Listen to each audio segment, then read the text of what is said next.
Do you struggle with communication in your marriage? I bet it might have something to do with love languages. And that's what we're going to talk about in today's episode. It's a topic that I know, Heather, we know a lot about. We love talking Do. about it. And I Absolutely. think this is going to be fun. I think so. I think it's really good. And if you haven't read the book, The Five Love Languages by Gary Chapman, highly recommend you read that book because it just explains far more and in a much better way, more clear way than we could even do it. But we're gonna give it a shot because we're always talking about the five love languages. It's a great Yeah, book, and it's it a very is. easy read, and it's very pretty thin and easily understandable. The five love languages is something that you and I talk a lot to all the couples that we work with. It's really Right. the topic that I would say we bring up pretty quickly in the Pretty early beginning. on. Yeah, we Yeah, do. yeah. We do. So, Yeah, and so we're stumbling over some things here. Do you want me to explain the premise of it? sure, Okay. go for it. Yeah. So what I love about it is that it equates it to a foreign language. And if I'm speaking French and you're speaking Spanish, we're both communicating, but we're not communicating. We're talking at each other, not with each other, because we don't know what each other's saying. We don't know each other's language. But if I can learn, what did I say? You spoke French? French, German, Spanish, I I know, don't know. It's but all if German to me. if I can learn your language and you can learn mine, then we can truly communicate and we can truly love each other in the best way possible. Yeah. And so he equates that to the different, almost like personality types, the way that you give and receive love to other people. And so, yeah, there's Yeah, five I of would them. agree with that. I think that's probably a perfect way to describe it, really. All right. Yeah, it's all about speaking different languages. Yeah. Yeah. And we're going to talk about the five of those today. And so I think this is going to be good. Why don't we talk about the first one? This is my one because it's the way I feel loved, and that's words of affirmation. Yeah. And words of affirmation are all about being told how much you're loved and cared for and appreciated and all Yeah. those types of things through the verbal means, basically. Right. Could be through writing too. It could be through the good old fashioned love letters Could be. that we sent. be. And you know very well that words of affirmation is number one for me. That is your number one, Yes. which it's really interesting because for me, that's a lot lower. I think I like to hear that, but it's harder for me to give that, to love you in that way. That was something that I had to learn how to do.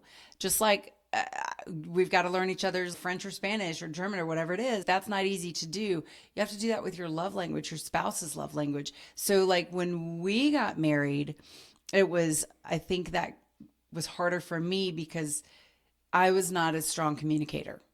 You are, but I was not a strong communicator. I don't know about that, but thank No, you. it's true. It's true. And so I had to learn how to say something as silly or simple as, hey, thanks for taking the trash out. Now, that's always something that you do. Yeah. That is a chore that you always do. So do I need to thank you for something that you always do?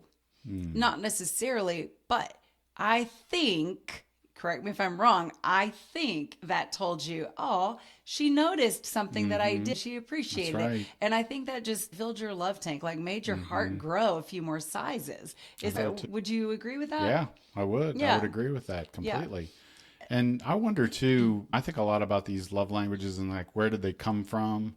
And I'm guessing maybe at some point in childhood. I think for a lot of us, it either typically are the love language that means the most to us either came from that we got a lot of it growing up and we just got conditioned Right. to it, or it could mean the opposite, that maybe we didn't get a lot of that and we crave it and we desire it and we want it. I don't know, Right. for me, with growing up with divorced parents, I say this a lot, that it was like they were just busy with their own thing and trying to figure out life for themselves, that I don't know, maybe I didn't get as many words of affirmation that I was looking for. I'm not really Right. sure, but anyway, but for whatever reason, But yeah, it is how God made you. that's true Each too. one of There's us has a, this you're love right. language, and Yeah. for me, I've That's a good got a point. few at the very top and several at the very bottom. But it is truly how God made us. It's our personalities, and the more that you understand about your partner, your spouse's personality, the better you can love them and really understand why something is really upsetting to them or why they're super excited about something. The more you know, the better it can be. That's right. Knowledge is power. That's right. That's right. And that's the purpose of part of what we're talking about is, knowledge, understanding. The more you know, Yes. the more you understand about your partner, Yeah. the better it will be. Because the less that we understand, we tend to make these assumptions. Oh, they're this way because they're just acting this way and whatever. But when we start to know that, hey, this is how they're wired, this is how God made you, then all of a sudden it becomes like, oh, okay, it's a little bit more endearing, I suppose. So, I think so. yeah. I think so. So that's one of the love languages, words of affirmation. So the next one we're going to talk about is acts of service. So what do you got to say about acts of service, Heather? Oh, okay. I think acts of service it's all about doing something for the person that you love.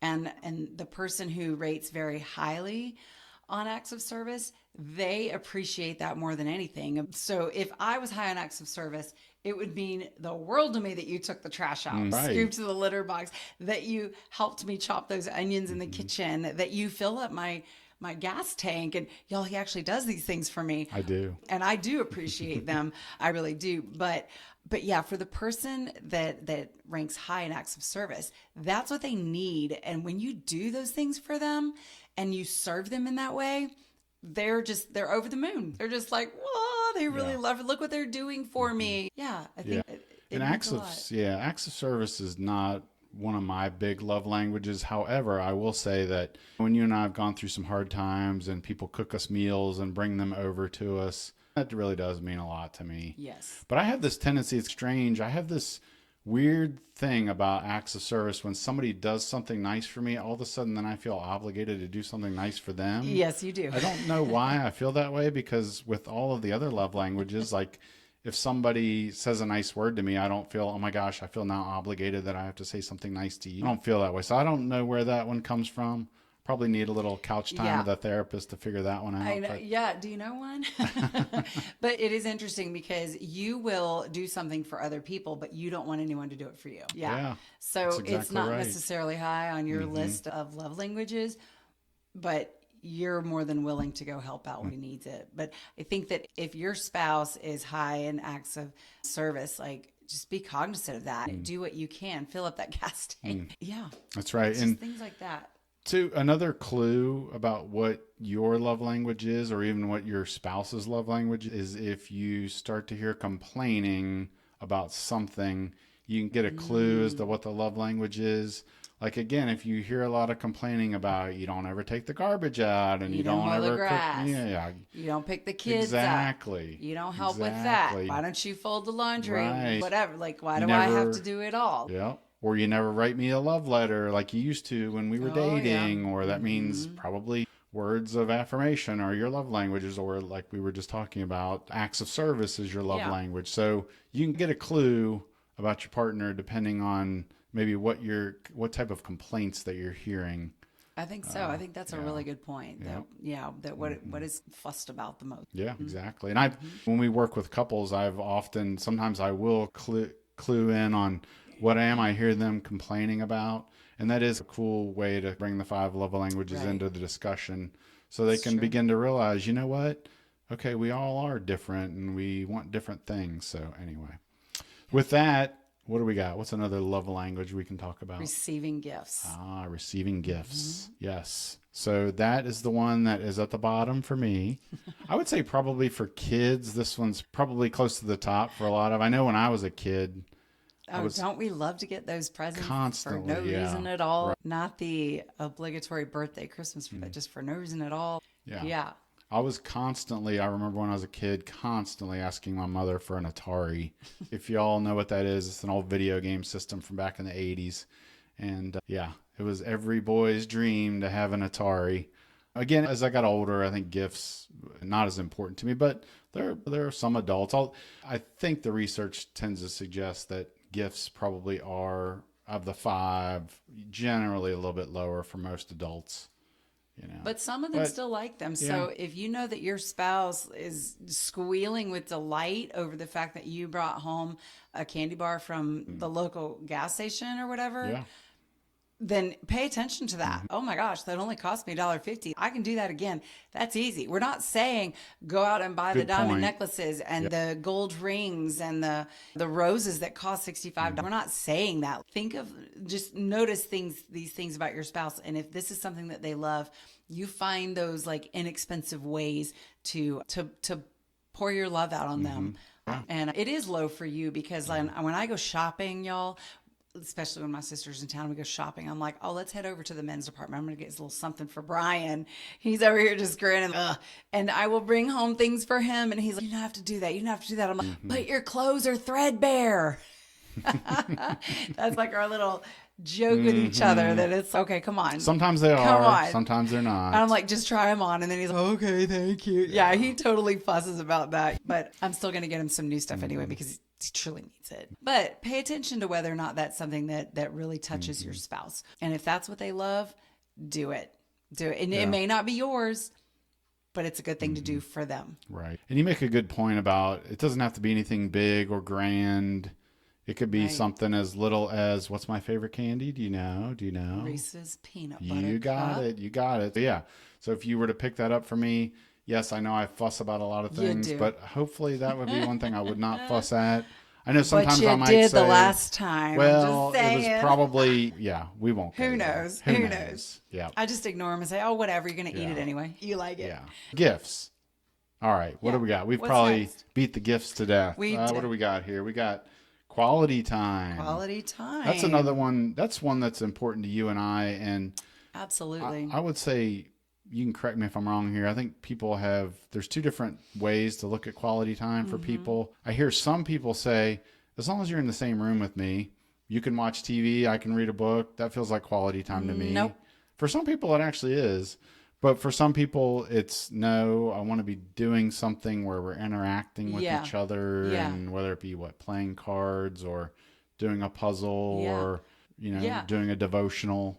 I have an example. Like growing up, I think quality time is high on the scale for everybody in my family. And so it was like my mom is making the grocery list and she's, girls, you want to help me make the list? What are we going to eat this week? She wanted that companionship with us. And then it was like, let's go to the store. So we go to the store together. And we loved going to the store with mom. She wasn't buying us treat. Like some kids, they go to the store, they always get a treat. But it was just spending that time with her, right? Like my dad, he's got to fix something on the car. I have a car as a teenager or whatever. And when the oil had to be changed, I had to do it. And so he's doing it, I should say, but I had to be out there to help him. And so yard work, that's another way that it was like, yes, we're helping him and we're helping my mom, but I really believe that was more in an effort to spend quality time together, the same thing together. That's the important thing. We're talking and just talking and sharing life together, really. Yeah. And I think my parents, I would say quality time is probably high on their list as well. I think so. Yeah.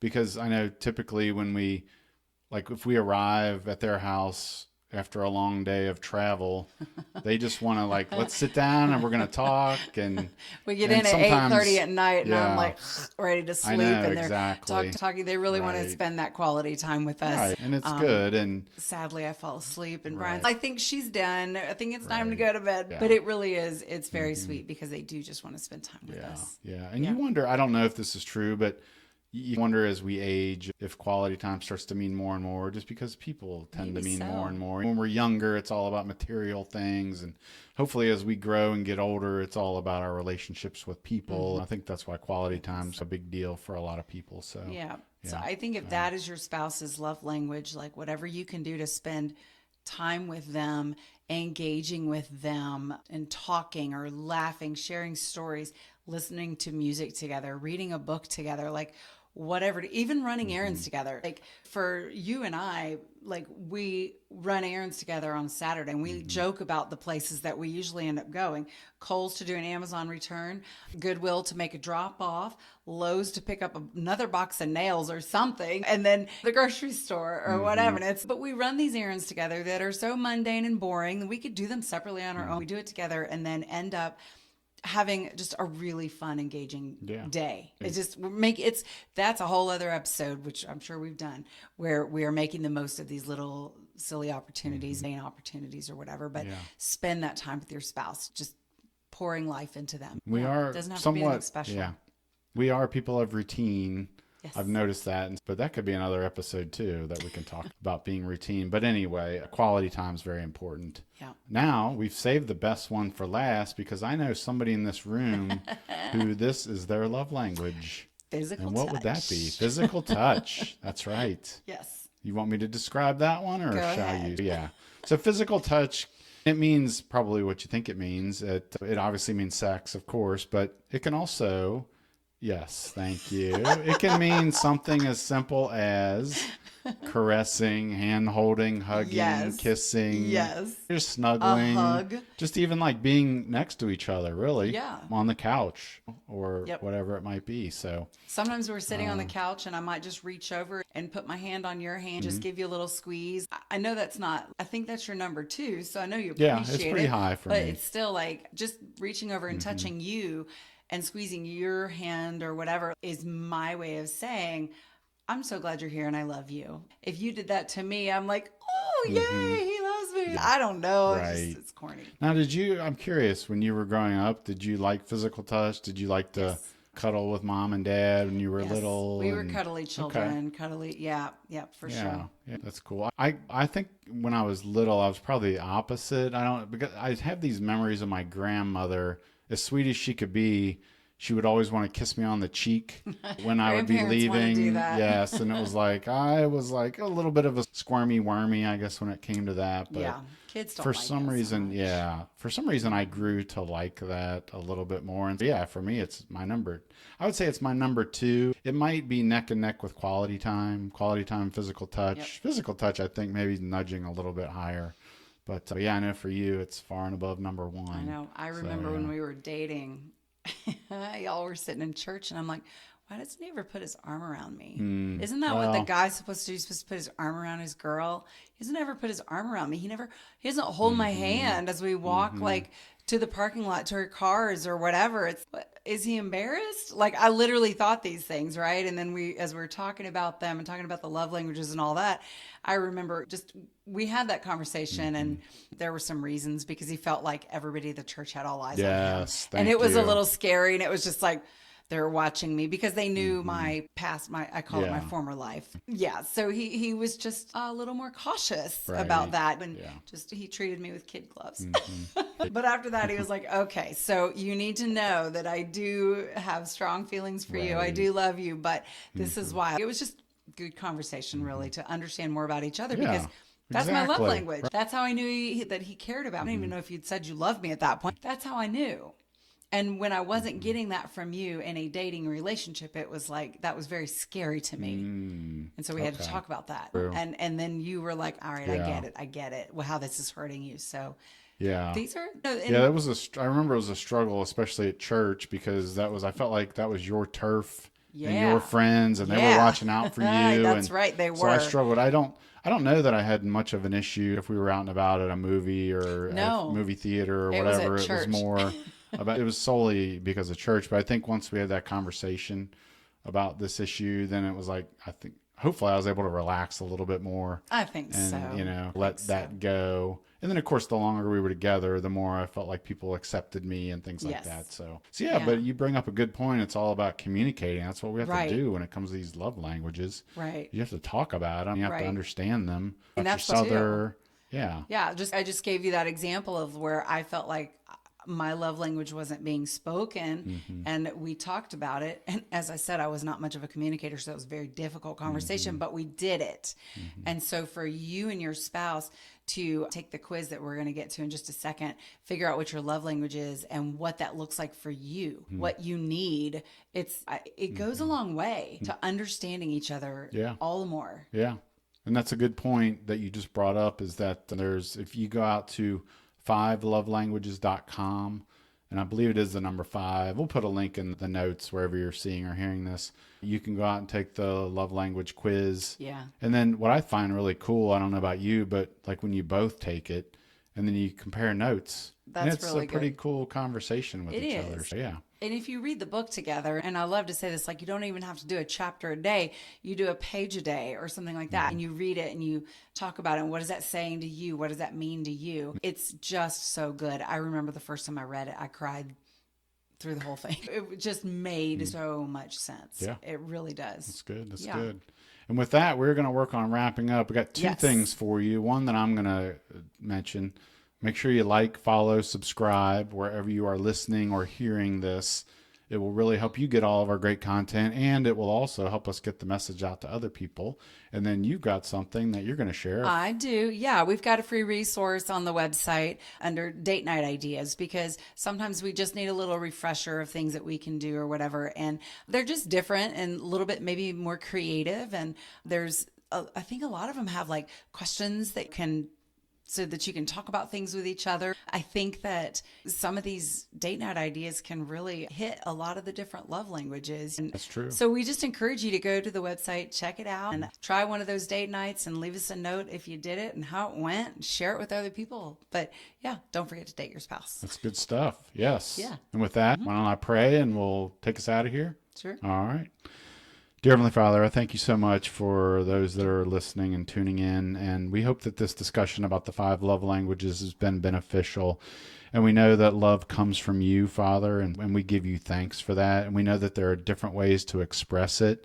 And the really cool thing is, Father, is that you've wired into each of us unique perspectives on love and how to be loved. And I pray, God, that the couples out there listening would just take hold of this, and that they would learn what their own love language is, that they would learn what their spouse's love language is, and from there take that, grow, and become healthy and strong in their marriage. And we just give you thanks and praise for that. And thank you so much for tuning in, and we will see you next time. Take care.